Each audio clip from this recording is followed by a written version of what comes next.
വലിയവനായ ദൈവത്തിൻ്റെ പരിശുദ്ധമായ നാമം വാഴ്ത്തപ്പെടുമാറാകട്ടെ. കഴിഞ്ഞ ദിവസങ്ങളിലൊക്കെയും ദൈവം നമ്മളെ അത്ഭുതകരമായി അതിശയകരമായി നടത്തിയ ആ വൻ കൃപയെ ഓർത്ത് നമ്മൾക്ക് ദൈവത്തെ സ്തുതിച്ചുകൊണ്ട് ദൈവത്തിൻ്റെ വചനം കേൾക്കാം. ദൈവം എത്ര നല്ലവനായി, എത്ര കൃപാലുവായി, ദയാലുവായി നമ്മളെ വഴി നടത്തുന്നു. ഒരു യോഗ്യതയുമില്ലാത്ത നമുക്ക് ഇത്രയും അനുഗ്രഹങ്ങളെ ചൊരിഞ്ഞു തരുന്ന നമ്മുടെ നല്ലവനായ ദൈവത്തെ നമുക്ക് സ്തുതിക്കാം. നന്ദിയോടെ സ്മരിച്ചുകൊണ്ട് നമുക്ക് തിരുവചനം കേൾക്കാം. കഴിഞ്ഞ ദിവസം നമ്മൾ കേട്ടുകൊണ്ടിരുന്നത് ക്രിസ്തുവിൽ കൂടി ദൈവം നമുക്ക് തരുന്ന നന്മകൾ, അല്ലെങ്കിൽ ദൈവത്തിൽ നിന്ന് യേശു ക്രിസ്തു നമുക്ക് വാങ്ങിത്തരുന്ന അനുഗ്രഹങ്ങളെക്കുറിച്ചാണ് നമ്മൾ ചിന്തിച്ചു കൊണ്ടിരുന്നത്. അതിനെ നമുക്ക് ആധാരമാക്കി നമ്മൾ വായിച്ചത് 1 കൊരിന്ത്യർ 1-ാം അധ്യായത്തിൻ്റെ 30-ാം വചനമായിരുന്നു. ദൈവം നമുക്ക് യേശു ക്രിസ്തു നമുക്ക് ജ്ഞാനം തരുന്നു, നീതി തരുന്നു, ശുദ്ധീകരണം തരുന്നു, 4-മതായിട്ട് വീണ്ടെടുപ്പ് തരുന്നു എന്ന് അവിടെ എഴുതിയിരിക്കുന്നു. അപ്പോൾ നമ്മൾ 2 കാര്യം ചിന്തിച്ചു കഴിഞ്ഞ്, ശുദ്ധീകരണവും ജ്ഞാനത്തെക്കുറിച്ചും നമ്മൾ ചിന്തിച്ചു കഴിഞ്ഞു. നീതിയെക്കുറിച്ച് നമുക്ക് അല്പമായിട്ട് ചിന്തിക്കാം. റോമാലേഖനം 5-ാം അധ്യായത്തിൻ്റെ 21-ാമത്തെ വചനം നമുക്ക് വായിക്കാം. റോമർ 5:21 ഇങ്ങനെ പറയുകയാണ്: പാപം മരണത്താൽ വാണതുപോലെ കൃപയും നമ്മുടെ കർത്താവായ യേശു ക്രിസ്തു മുഖാന്തരം നീതിയാൽ നിത്യജീവനായി വാഴേണ്ടതിന് തന്നെ. അപ്പോൾ പാപം മരണത്താൽ വാണതുപോലെ, പാപം മരണത്താൽ വാണതുപോലെ കൃപയും നമ്മുടെ കർത്താവായ യേശു ക്രിസ്തു മുഖാന്തരം നീതിയാൽ നിത്യജീവനായി വാഴേണ്ടതിന് തന്നെ. നോക്കിക്കേ, അവിടെ നമുക്ക് മനസ്സിലാക്കാൻ കഴിയുന്നത്, പാപം വാണതുപോലെ, പാപം മരണത്താൽ വാണതുപോലെ, പാപം മൂലമാണ് മരണം ഉണ്ടായത് എങ്കിൽ ഇവിടെ പറയുകയാണ് കൃപയും നമ്മുടെ കർത്താവായ യേശു ക്രിസ്തു മുഖാന്തരം നീതിയാൽ നിത്യജീവനായി വാഴേണ്ടതിന് തന്നെ. അപ്പോൾ നിത്യജീവനിൽ നമ്മളെ എത്തിക്കുന്നത് എന്താണ്? നീതിയാണ് എന്നുള്ളത് നമ്മൾ മനസ്സിലാക്കണം. യേശു ക്രിസ്തു മുഖാന്തരം നീതിയാൽ നിത്യജീവനായി കൃപ വാഴുന്നു. ഹല്ലേലൂയ. അപ്പോൾ നീതിയില്ല എങ്കിൽ കർത്താവിൻ്റെ കൃപ നമ്മുടെ മേൽ കടന്നു വരികയില്ല. കർത്താവായ യേശു ക്രിസ്തുവിൻ്റെ കൃപ നമ്മുടെ മേൽ വരണമെങ്കിൽ നാം നീതിയുള്ളവരായി, നീതിമാനായി തീരണം. എന്നാൽ മാത്രമേ കൃപ നമ്മളിൽ വന്നിട്ട് നമ്മെ നിത്യജീവനായി വാഴാൻ ഇടയാകുകയുള്ളൂ, നിത്യജീവനിൽ വാഴുവാൻ ഇടയാകുകയുള്ളൂ. അതുകൊണ്ട് നിത്യജീവൻ പ്രാപിക്കുവാനായി കാത്തിരിക്കുന്ന ഓരോ വ്യക്തിയും നീതിമാനായിരിക്കണം. നീതിമാൻ്റെ മേൽ മാത്രമാണ് യേശു ക്രിസ്തു മുഖാന്തരം നമുക്ക് തരുന്ന കൃപ നമ്മുടെ മേൽ വരുന്നത്. പിതാവ് നമ്മളോട് കൃപ കാണിക്കണമെങ്കിൽ നമ്മൾ നീതിയുള്ളവരായി തീരണം. എന്തിനു വേണ്ടി കൃപ കാണിക്കണം? നിത്യജീവന് വേണ്ടി കൃപ കാണിക്കണം. ഹല്ലേലൂയ. അപ്പോൾ നീതീകരിക്കപ്പെടുന്നത് കർത്താവിൻ്റെ നാമമാണെന്ന് നമ്മൾ കേട്ടു. നമ്മളെ നീതീകരിക്കുന്നത് യേശുക്രിസ്തുവിൻ്റെ രക്തമാണെന്ന് നമ്മൾ കേട്ടു. യേശുക്രിസ്തുവിൻ്റെ പരിശുദ്ധാത്മാവാണ് നമ്മളെ നീതീകരിക്കുന്നതെന്ന് നമ്മൾ കേട്ടു.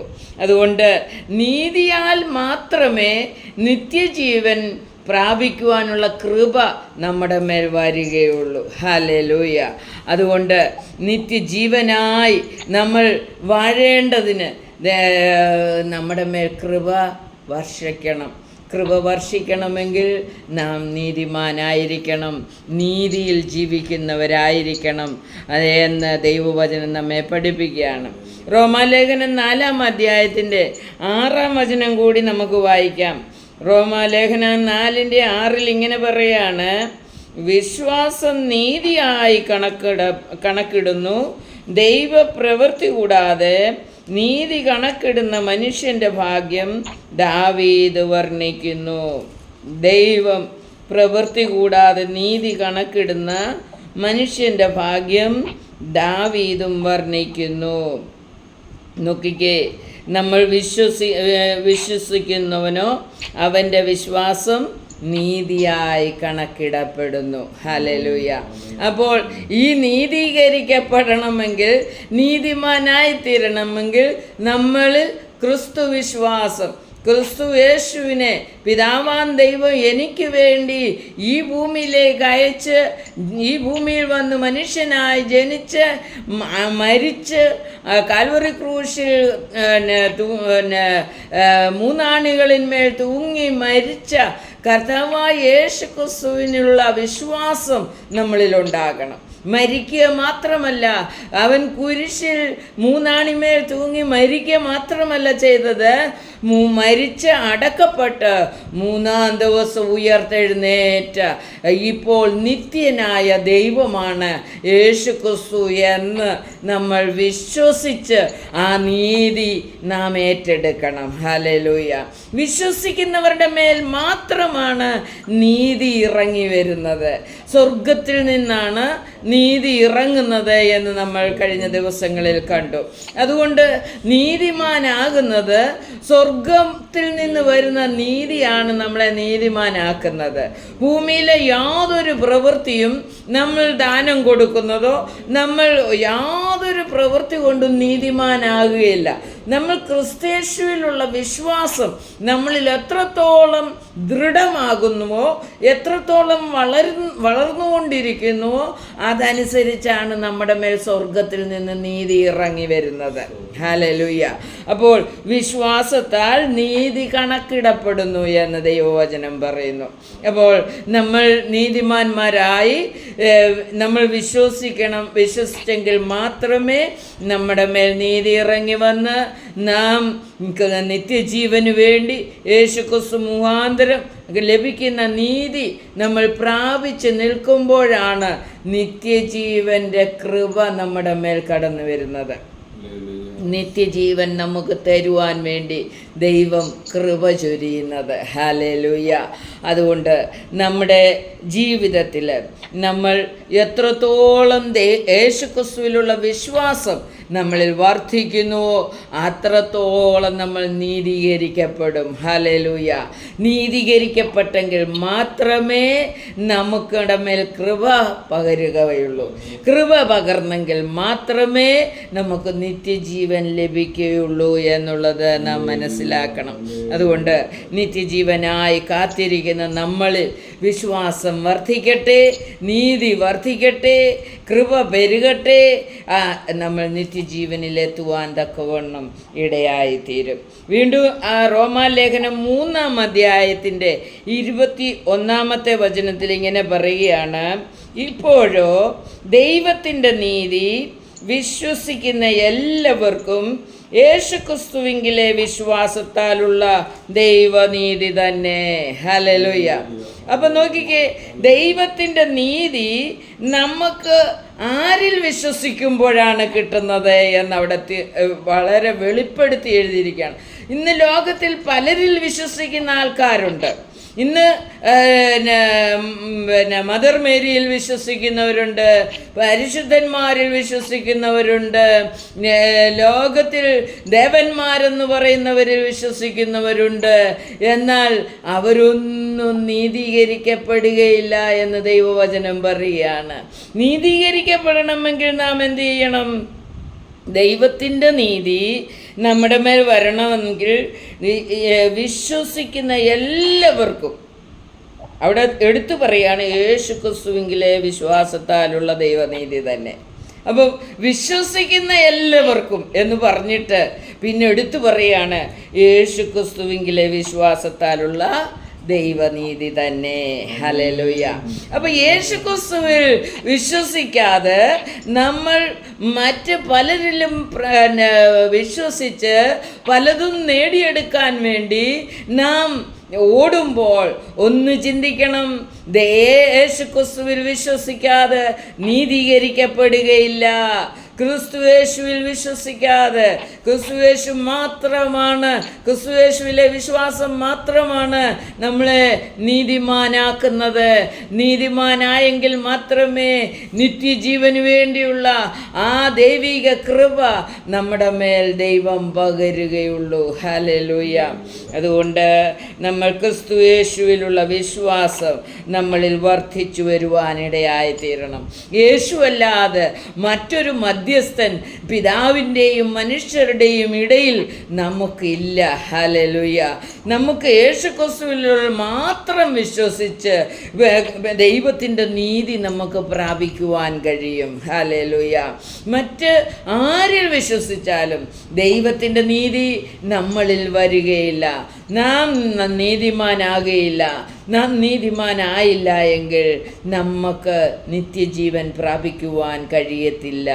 നമ്മുടെ ആത്മാവ് നിത്യ നരകത്തിൽ പോകുവാൻ ഇടയായിത്തീരും. അതുകൊണ്ട് നിത്യജീവന് വേണ്ടി നാം ഒരുക്കപ്പെടുന്നെങ്കിൽ ദൈവത്തിൻ്റെ നീതി പ്രാപിച്ചേ മതിയാകുകയുള്ളൂ.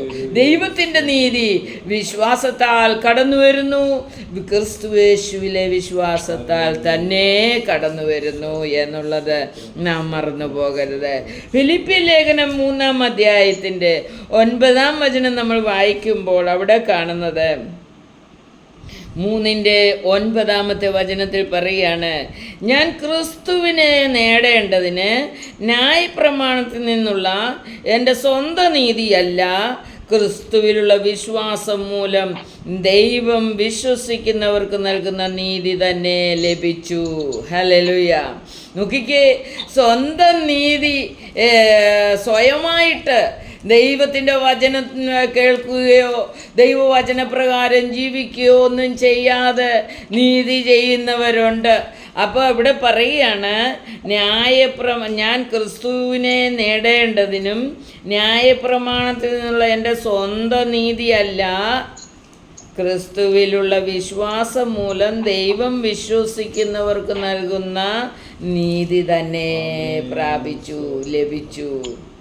അപ്പം സ്വന്തമായിട്ടൊരു നീതീകരണമുണ്ട്. ഞാൻ നീതിമാനായിട്ട് ജീവിക്കും, ഞാൻ കള്ളം പറയത്തില്ല, ഞാൻ മോഷ്ടിക്കത്തില്ല, ഞാൻ സഹായിക്കേണ്ടവരെ സഹായിക്കും, ഞാൻ ചെയ്യേണ്ടുന്നതൊക്കെ പതാരം കൊടുക്കേണ്ടവർക്ക് പതാരം കൊടുക്കും, പരീശൻ പറഞ്ഞതുപോലെ ഞാൻ എല്ലാത്തിനും പതാരം കൊടുക്കുന്നവനാണ്, ഞാൻ എല്ലാവരെയും സഹായിക്കുന്നവനാണ്. ഇതൊക്കെ വെച്ചുകൊണ്ട് സ്വന്തം നീതി എന്ന് പറയുന്നത്, അങ്ങനെ ചെയ്യുന്നതിലാണ് സ്വന്തം നീതി എന്ന് പറയുന്നത്. നമ്മളെല്ലാവരെയും സഹായിക്കും, എല്ലാവരോടും നല്ലതായിട്ട് ഇടപെടും, എല്ലാവരോടും എന്ത് ചോദിച്ചാലും നമുക്ക് ഉണ്ടെങ്കിൽ കൊടുക്കും, എല്ലാം നമ്മൾ നല്ലത് തന്നെ ചെയ്യും. പക്ഷെങ്കിൽ ക്രിസ്തുയേശുവിലുള്ള വിശ്വാസത്താലുള്ള നീതി പ്രാപിച്ചില്ല എങ്കിൽ നമുക്ക് നിത്യജീവനിൽ എത്തുവാൻ കഴിയുകയില്ല. ഹല്ലേലൂയ. ഒന്നുകൂടി നമുക്ക് ആ വചനം വായിക്കാം. ഫിലിപ്പിയർ ലേഖനം 3-ാം അധ്യായത്തിൻ്റെ 9-ാം വചനം നമുക്ക് ഒന്നുകൂടി വായിക്കാം. അവിടെ പറയാണ്, ഞാൻ ക്രിസ്തുവിനെ നേടേണ്ടതിന് ന്യായപ്രമാണത്തിൽ നിന്നുള്ള എൻ്റെ സ്വന്തം നീതിയല്ല, ക്രിസ്തുവിലുള്ള വിശ്വാസം മൂലം ദൈവം വിശ്വസിക്കുന്നവർക്ക് നൽകുന്ന നീതി തന്നെ ലഭിച്ചു. അപ്പം നമ്മുടെ സ്വന്തം നീതി കൊണ്ട് പ്രാപിക്കുന്ന ഒന്നും നമ്മളെ നിത്യജീവനിൽ എത്തിക്കത്തില്ല. ക്രിസ്തുയേശുവിലുള്ള വിശ്വാസം മൂലം നീതീകരിക്കപ്പെടണം, നീതിമാനാകണം. അതും നീതിമാനാകുന്നത് ഒരു ദിവസം കൊണ്ട് അങ്ങ് നീതിമാനാകുകയല്ല. നാം പല ദിവസം വിശ്വാസത്തിൽ പ്രാർത്ഥിച്ച് പ്രാർത്ഥിച്ച് പ്രാർത്ഥിച്ച് വചനം കേട്ട് വചനപ്രകാരം നമ്മെ ഒരുക്കി നമ്മുടെ നീതി വളർന്നു വളർന്നു വളർന്നു വന്ന് നമ്മൾ നീതിമാനെന്ന് ദൈവം പ്രഖ്യാപിക്കും. ഹല്ലേലൂയ. മനുഷ്യർ പ്രഖ്യാപിക്കുന്ന നീതിമാനല്ല, ദൈവം നമ്മൾ നീതിമാനെന്ന് നീതിമാനെന്ന് പ്രഖ്യാപിക്കുവാനിടയായി തീരണം. ഹല്ലേലൂയ. അതിനായിട്ട് ദൈവത്തിൻ്റെ നീതി നമ്മൾ പ്രാപിച്ചേ പറ്റത്തുള്ളൂ. അത് ക്രിസ്തുവിലുള്ള വിശ്വാസത്തിൽ കൂടി മാത്രമാണ് നമുക്ക് കിട്ടുന്നത്. നമുക്ക് യെരമ്യ പ്രവചനം കൂടി വായിച്ച് നമുക്ക് നിർത്താം. യെരമ്യ പ്രവചനം 33-ാം അധ്യായത്തിൻ്റെ 16-ാമത്തെ വചനം നമുക്ക് വായിക്കാം. 33:16 ഇങ്ങനെ പറയാണ്, അന്നാളിൽ യഹൂദ 33:16 അന്നാളിൽ യഹൂദ രക്ഷിക്കപ്പെടും, യെരൂശലേം നിർഭയമായി വസിക്കും, അതിന് യഹോവ നമ്മുടെ നീതി എന്ന് പേർ പറയും. ഹല്ലേലൂയ. നോക്കിക്കേ, നിത്യജീവനിൽ എത്തുന്നതിനെ കുറിച്ചാണ് അത് പറഞ്ഞിരിക്കുന്നത്. എന്താണ്? അന്നാളിൽ. ഏത് നാളിൽ? കർത്താവിൻ്റെ വരവിൻ നാളിൽ.